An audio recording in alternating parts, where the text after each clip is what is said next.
Se ela está produzindo efeito, ela é normativa. Opinião do professor Pedro Lenza, que é acompanhado por alguns outros autores. Ele não fica sozinho nessa opinião dele, não. Ele é acompanhado por outros constitucionalistas. Então, dificilmente, uma questão dessa, te perguntando qual que é a classificação da Constituição brasileira quanto à ontologia, dificilmente vai aparecer uma questão de múltipla escolha dessa. Porque, olha só, caiu lá. Quanto à ontologia, a Constituição brasileira de 88 é classificada, letra A, como sendo normativa, letra B, semântica, letra A, normativa, letra B, nominativa, letra C, semântica, letra D, promulgada. Ó, você vai ficar na dúvida. Se você estudou pelo livro do professor Marcelo Novellino, você vai marcar que ela é nominativa. Se você estudou pelo livro do professor Pedro Lenza, você vai marcar que ela é normativa. E aí, quem está certo? Os dois. Você tem duas alternativas corretas numa questão de múltipla escolha. Na melhor das hipóteses, essa questão tem que ser anulada. E aí todo mundo leva os pontos.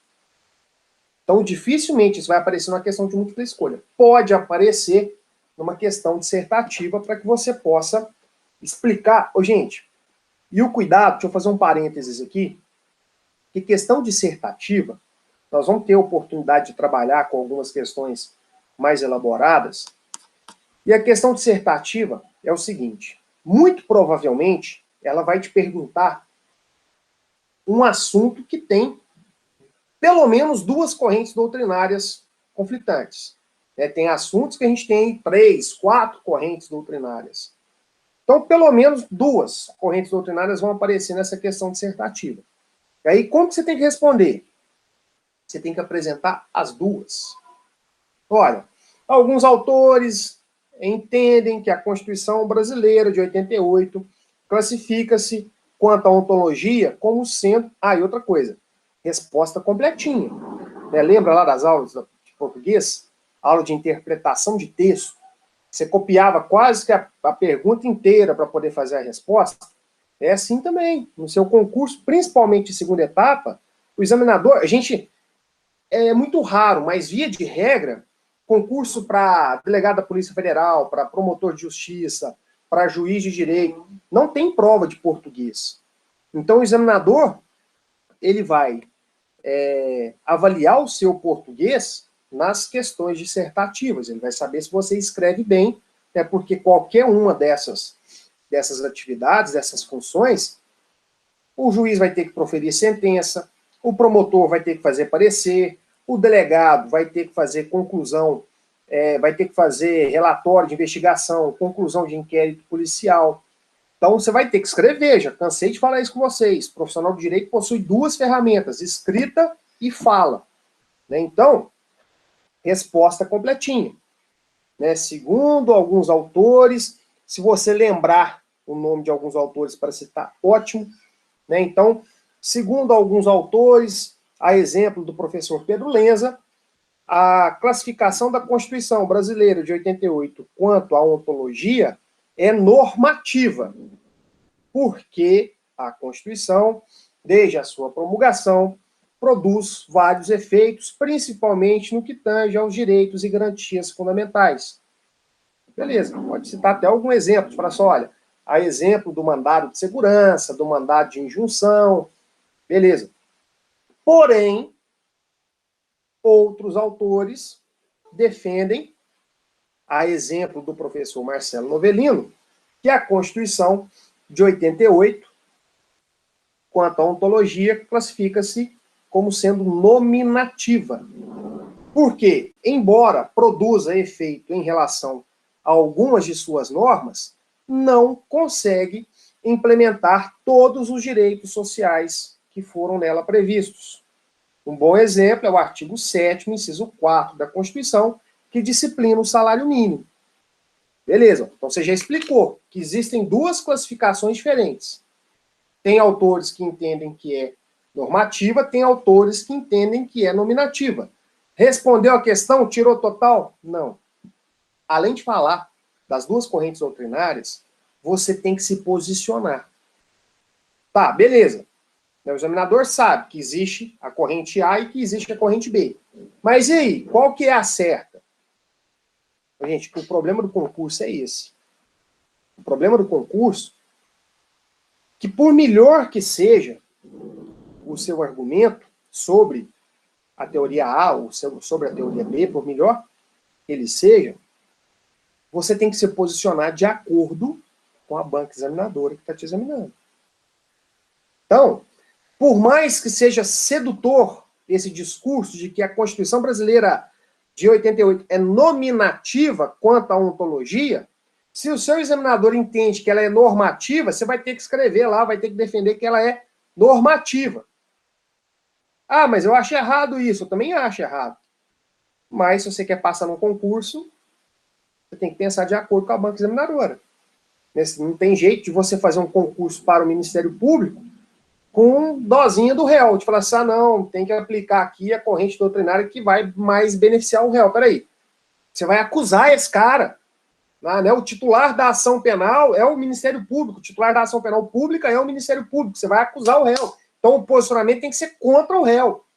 Agora, não dá para você fazer o concurso da Defensoria Pública se posicionando de acordo com a corrente doutrinária que vai pegar mais pesado contra o réu. Você vai defender esse cara dentro do processo. Então, o problema das provas dissertativas de concurso público é esse. Você tem que apresentar a solução com o posicionamento das diversas correntes doutrinárias que existirem sobre o assunto e se posicionar de acordo com a banca examinadora que vai te avaliar, certo?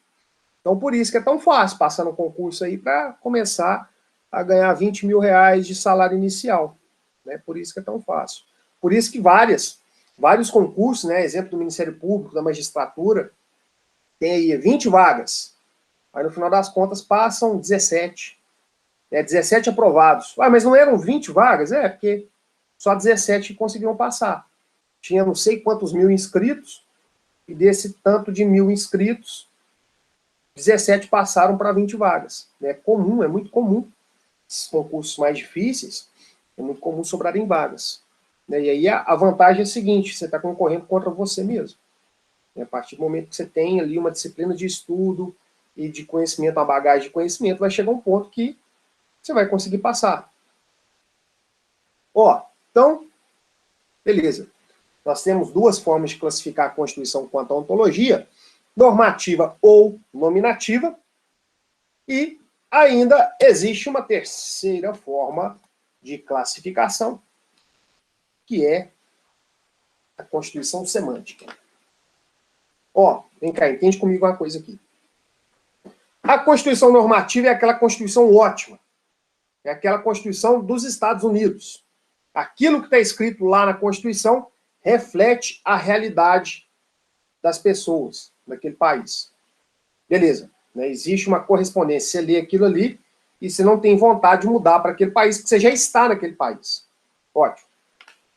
A Constituição nominativa, ela não produz todos os efeitos para os quais ela foi criada. Mas ela é uma Constituição bem intencionada. Ninguém fala que a Constituição nossa de 88 ela é uma Constituição que foi criada para não produzir efeito nenhum. Ninguém fala isso. A Constituição nossa produz alguns efeitos, claro, produz vários efeitos. Ela não produz todos. Mas a gente vem a duras penas, de forma a tentar fazer com que a nossa Constituição um dia chegue a ser uma Constituição normativa, que chegue uma Constituição que vai conseguir produzir todos os efeitos para os quais ela foi criada. A intenção é essa. Agora, o que é o problema da Constituição semântica? A Constituição semântica, gente, ela já é criada para não funcionar. Ela não é nominativa, não. Ela já é uma Constituição criada para não funcionar, para só ficar escrita lá no papel. Nós vamos ter uma Constituição aqui, e a realidade vai ser aqui totalmente diferente. Não vai ter correspondência nenhuma. Mas quando isso aqui foi criada, já foi criada com essa intenção.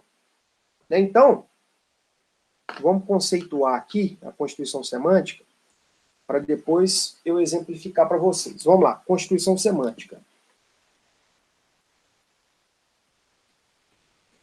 é elaborada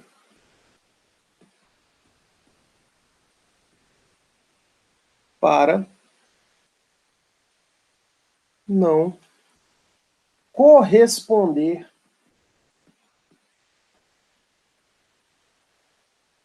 à realidade. É elaborada para não corresponder à realidade. Geralmente,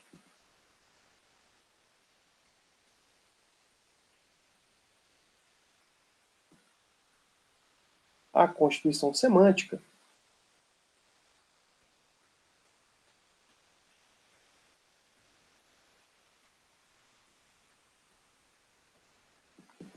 é criada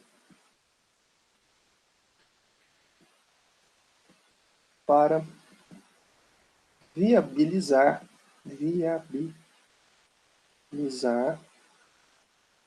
a perpetuação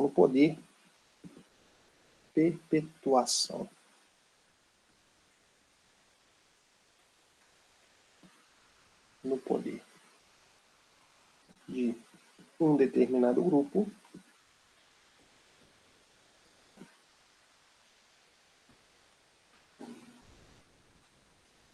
ou,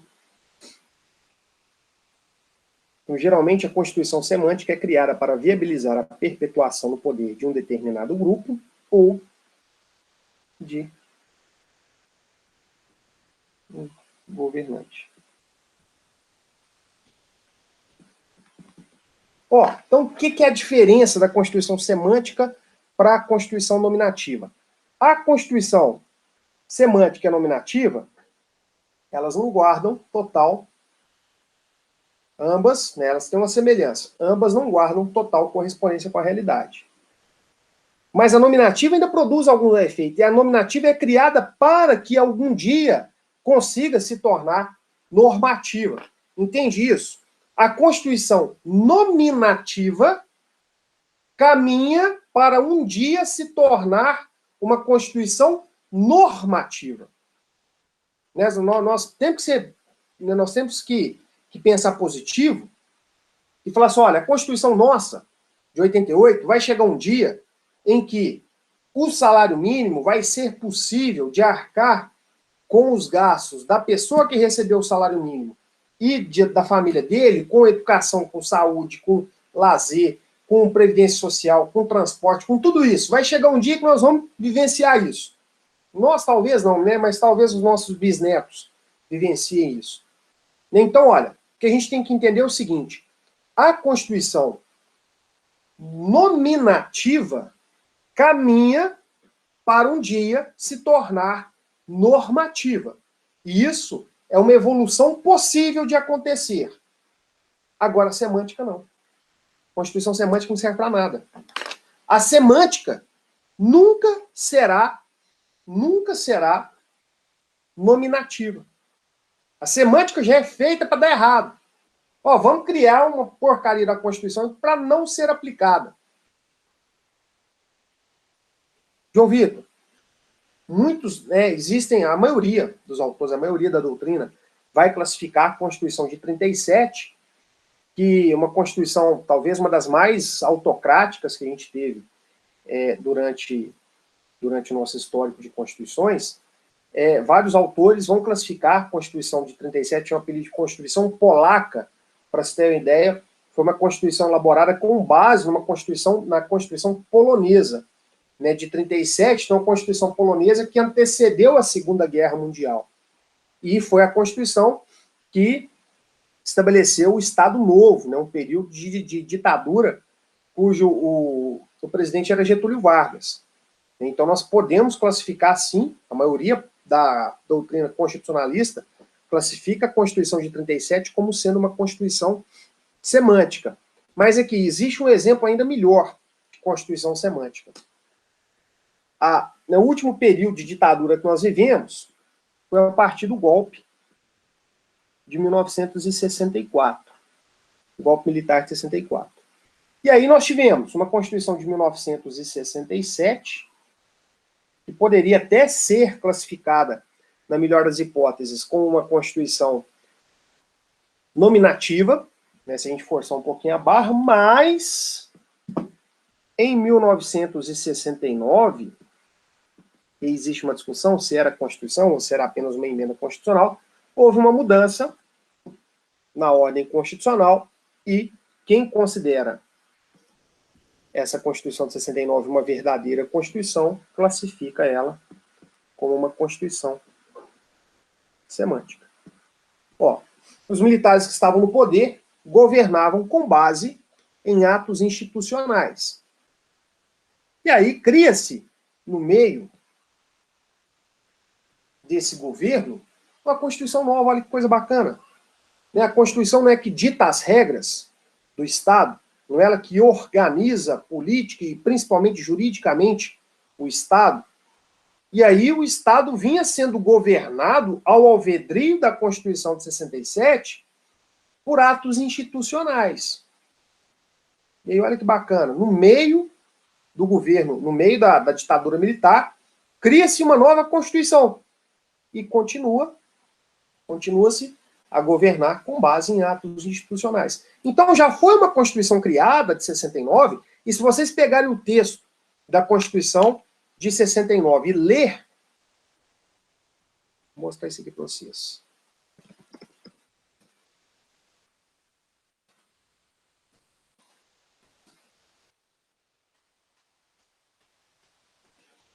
Aqui, ó, emenda constitucional número 1 de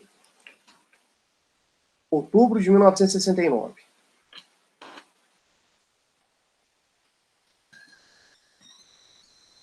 Aqui, ó. Artigo 153. A Constituição assegura aos brasileiros e aos estrangeiros residentes no país a inviolabilidade dos direitos concernentes à vida, à liberdade, à segurança e à propriedade, nos termos seguintes: todos são iguais perante a lei, sem distinção de sexo, raça, trabalho, credo religioso e convicções políticas. Olha aqui como é que pega na mentira. Olha aqui. Tá vendo? Essa Constituição produzia efeito. Ô, gente, desculpa, eu não...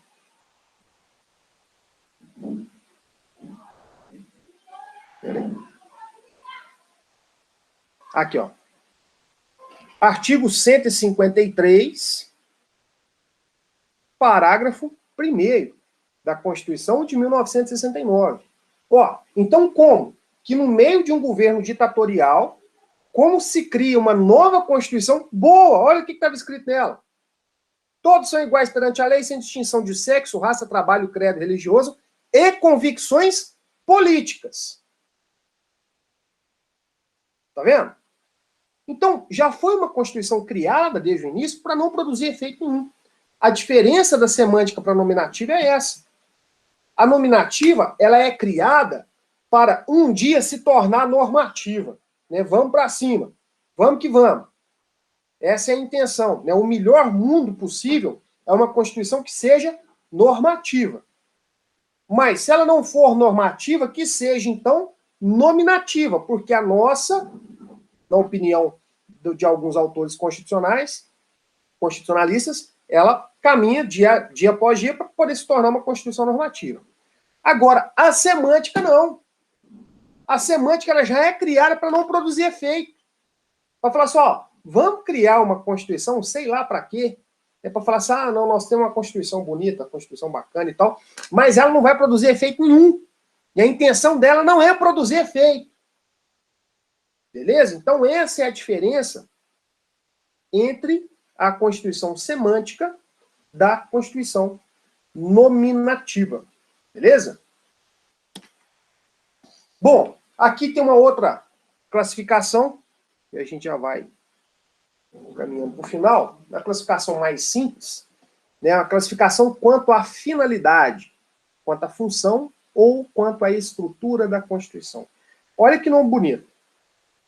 Ela pode ser quanto à finalidade. Para que serve essa Constituição?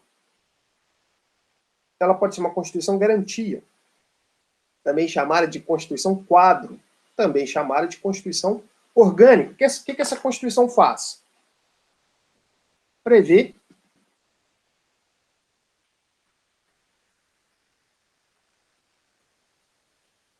direitos fundamentais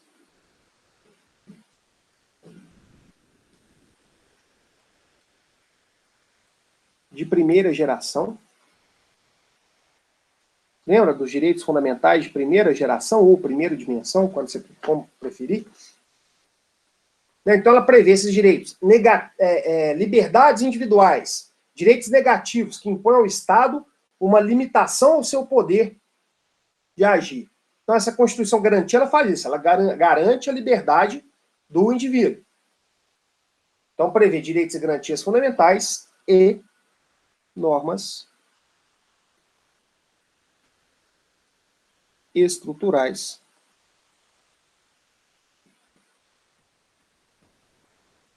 do Estado. Ela organiza politicamente esse Estado. Exemplo de uma Constituição Garantia. Constituição dos Estados Unidos da América. Ah, a Constituição nossa, brasileira, não é a Constituição Garantia, não? Não. Ela não é uma Constituição Garantia. Ela faz isso. Constituição nossa prevê direitos de primeira geração e prevê normas estruturais do Estado. Mas a Constituição nossa de 88 não faz somente isso. Ela vai além. Ela se enquadra numa classificação criada pelo professor Canotilho, que é a chamada Constituição Programática ou Constituição Dirigente. O que ela faz? Além de fazer o que está escrito na Constituição Garantia, além de prever direitos e garantias fundamentais de primeira geração, essa Constituição Programática estabelece programas, por isso o nome, Constituição Programática, estabelece programas que devem ser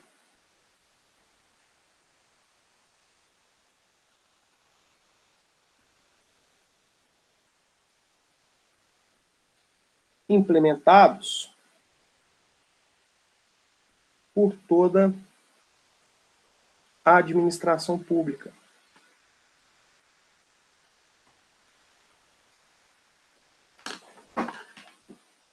Tá vendo? Então, ele estabelece programas que o Estado, né, o governo federal, o governo estadual, legislativo municipal, legislativo estadual, legislativo federal, devem criar políticas públicas de implementação a esses programas que estão previstos na Constituição. Como assim programas? Que programa que está escrito na Constituição? É o BBB, o Big Brother Brasil que está escrito na Constituição? Não, presta atenção que você vai entender direitinho aqui agora. Presta atenção aqui para você poder entender quais são esses programas traçados na Constituição de 88 que vão classificá-la como uma Constituição programática. Olha aqui, ó. Lembra do artigo 3º da Constituição Federal? Vamos lá para o início da Constituição. Artigo 3º, tá aqui, ó. Constituem objetivos fundamentais da República Federativa do Brasil. Construir uma sociedade livre, justa e solidária. Garantir o desenvolvimento nacional. Erradicar a pobreza e a marginalização. E reduzir as desigualdades sociais e regionais. Já ouviram falar em Bolsa Família? Não existe um programa social, um programa social de Estado, que é o chamado Bolsa Família, que, salvo engano, né, desculpa se eu errar nisso aqui, mas, salvo engano, Bolsa Família foi criado no governo Fernando Henrique. E olha só, muito mais do que um programa de governo, é um programa de Estado. Porque, olha, passou pelo programa, né, foi criado durante o governo Fernando Henrique, mantido e ampliado e muito melhorado durante o governo Lula, o governo Dilma, mantido durante o governo Bolsonaro. E eu tenho certeza absoluta que quando, né, se for reeleito, se não for, a intenção aqui não é discutir isso, mas tenho certeza absoluta que quando findar o governo Bolsonaro, o próximo presidente que assumir, seja um sucessor dele, seja um opositor a ele, vai continuar a manter o Bolsa Família. O Bolsa Família é uma política de Estado, é uma política pública para poder se buscar a igualdade social, para tentar desconstruir essa desigualdade social que existe. E aí, onde que está esse direcionamento? Onde que a gente encontra esse programa que o governo federal ele tem que tomar algumas medidas para poder buscar essa igualdade social? Olha aqui, ó. Erradicar a pobreza, a marginalização e reduzir as desigualdades sociais e regionais. Promover o bem de todos sem preconceitos de origem, raça, sexo, cor, idade e quaisquer outras formas de discriminação. Então, todo tipo de política pública, ele visa atingir esses objetivos. Tá vendo? Então, a Constituição nossa, muito mais do que apenas estabelecer direitos e garantias fundamentais e organizar politicamente o Estado, ela estabelece programas. Ela direciona, ó, município, Estado, Distrito Federal, Governo Federal, tem que ser tomadas medidas, tem que ser criadas algumas políticas públicas para reduzir desigualdade social, para poder tentar diminuir a pobreza. Então, tudo isso está direcionado na Constituição. Eu não posso dizer que o artigo 3º ele lista direitos e garantias individuais. Não dá para eu propor um mandado de segurança com base no artigo 3º, inciso 3, por exemplo. Ele é vinculado muito mais à administração pública, às políticas de governo que são realizadas. Certo? Por isso, então, que a nossa Constituição, embora tenha características de uma Constituição garantia, quanto à sua finalidade, ela é uma Constituição programática. Aí vem uma bobeira aqui, ó, a terceira classificação, será a Constituição balanço, a Constituição registro. Isso aqui já não existe mais. Isso aqui acabou lá junto com a União Soviética, né, que é uma Constituição balanço. Ela realiza uma análise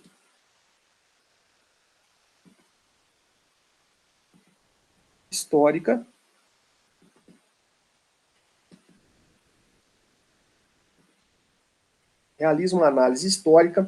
vou colocar aqui, ó, para ficar mais fácil a gente entender.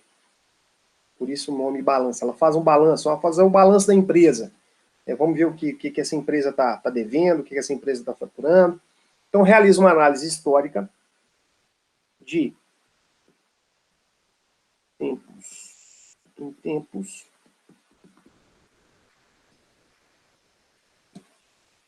acerca dos direitos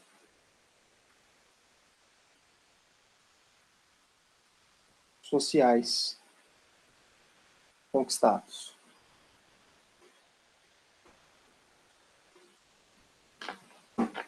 Então, um exemplo de Constituição balança, a Constituição da União Soviética. Palhaçada isso, né?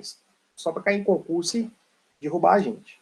Chama isso por conta desse registro que é feito de tempos em tempos, desse balanço que é feito de tempos em tempos. Ó, quais os direitos sociais que foram adquiridos e implementados durante os últimos 10 anos? Tá, quais vão ser os próximos? Aí daqui 10 anos faz este novo. Quais foram adquiridos e implementados? Ah, foram esses. Então faz uma projeção para mais 10 anos. E assim vai. Né? Isso aqui não existe mais. A Constituição nossa não faz esse balanço. Né? E nenhuma outra Constituição que se tem notícia hoje faz esse tipo de balanço. Beleza? Ó, caminhando para o final da aula e também para o final das classificações. Deixa eu ver aqui. Acho que é o último, ou a penúltima classificação. Classificação quanto à dogmática ou quanto à ideologia. Constituição pode ser ortodoxa, admite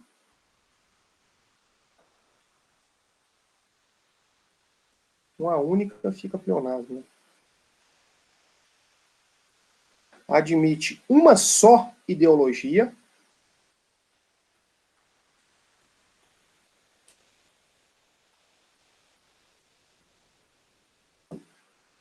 Aqui tem que ser uma Constituição de cunho religioso para ser ortodoxa. Nenhuma constituição dos países do Ocidente são constituições quanto à ideologia ortodoxas. Não tem. Eclética. Admite-se várias ideologias.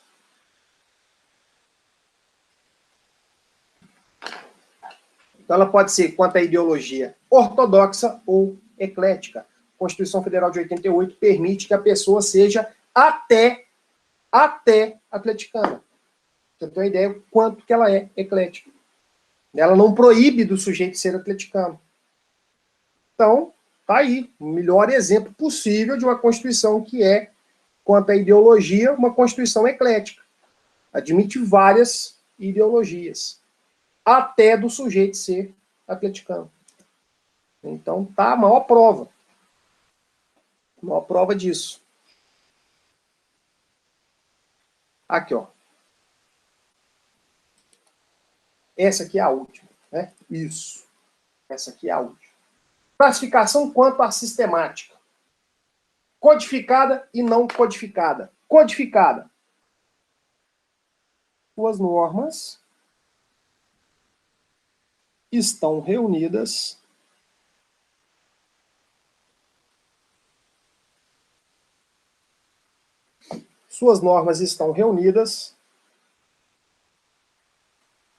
em um só documento. Constituição quanto à sistemática não codificada.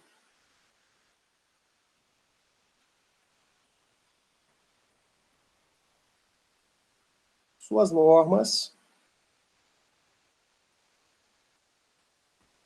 estão previstas nos costumes e em mais de um documento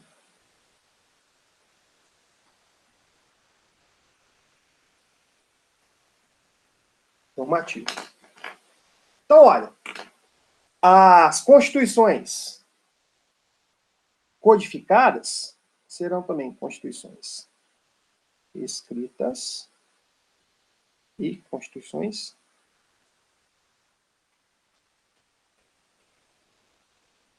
dogmáticas.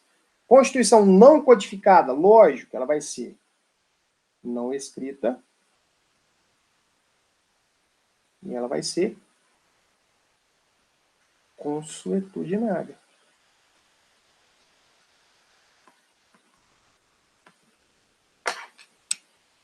Certo?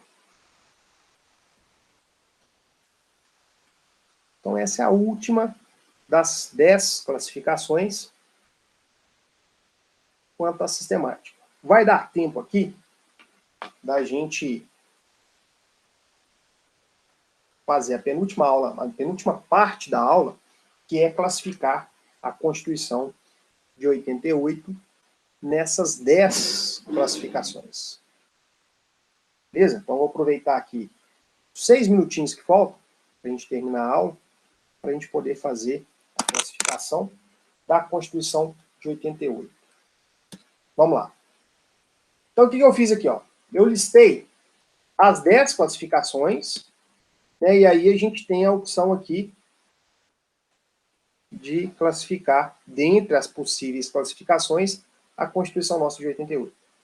Quanto à origem, a nossa Constituição é uma Constituição outorgada, cesarista, né, cesarista ou plebiscitária, que é a mesma coisa, pactuado dualista, que é a mesma coisa, promulgada democrática, votada ou popular. Quanto à origem, ela é o quê? Ela é promulgada, democrática, votada ou popular. A expressão mais utilizada nessa classificação é essa aqui. Ó. Essa aqui é a que mais aparece. Então, a Constituição brasileira de 88, quanto à origem, é uma Constituição promulgada. Quanto à forma, ela é uma Constituição escrita, também chamada de instrumental, ou ela é uma Constituição costumeira, não escrita, consuetudinária? Quanto à forma, a Constituição nossa é uma Constituição escrita.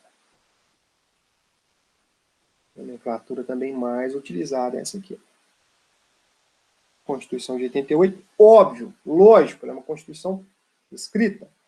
Se ela é uma Constituição escrita, quanto ao modo de elaboração, não tem jeito dela ser histórica.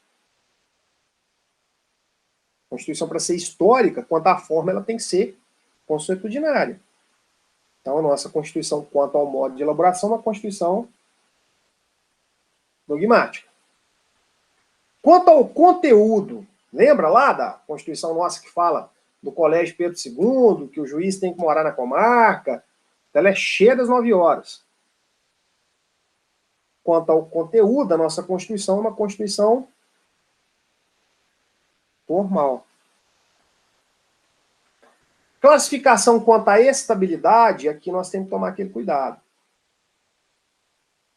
Por quê? Alguns autores, vários autores, classificam ela como sendo rígida, mas o professor Alexandre de Moraes e alguns autores que o seguem, eu particularmente concordo com essa tese dele, vai também defender que ela é super rígida. Se na sua questão fechada não apareceu essa opção, marque a opção rígida. Se apareceu as duas, se aparecerem as duas opções, marque a super rígida. Beleza? Você tem que saber que o seguinte, ela não é imutável de jeito nenhum, que ela já sofreu mais de 100 emendas, ela não é flexível de jeito nenhum, que é muito mais fácil você criar a lei do que você criar a emenda à Constituição, e ela não é semi-rígida e nem semi-flexível de jeito nenhum. Tá? Então, quanto à estabilidade, mutabilidade ou plasticidade, rígida ou superrígida. Quanto à extensão, a Constituição nossa é uma Constituição sucinta, mas de jeito nenhum. Ela tem 250 artigos na parte dogmática e mais 114 no ADCT. Ela é uma Constituição analítica, também chamada de prolixa, de regulamentar. Tá? A expressão mais utilizada é essa. Então, quanto à extensão, a Constituição nossa é uma Constituição analítica. Quanto à correspondência com a realidade, tem autores que defendem que ela é normativa, tem autores que defendem que ela é nominativa. De jeito nenhum que ela é semântica. Quanto à finalidade, ela é uma Constituição programática. Cadê? Aqui, ó. Ou Constituição dirigente. Então, quanto à finalidade, a Constituição de 88 é uma Constituição programática. Quanto à ideologia, ela é uma Constituição eclética. O sujeito decide ser atleticano, não acontece nada com ele, não no seu sofrimento, né? O sofrimento acontece, isso é natural. Mas não existe nenhuma norma constitucional que proíba ele de ser atleticano, porque a Constituição é uma Constituição eclética. E quanto à sistemática, ela é uma Constituição codificada. Certo? Então isso aí, gente, com relação a esse assunto, é o que mais cai em prova de concurso.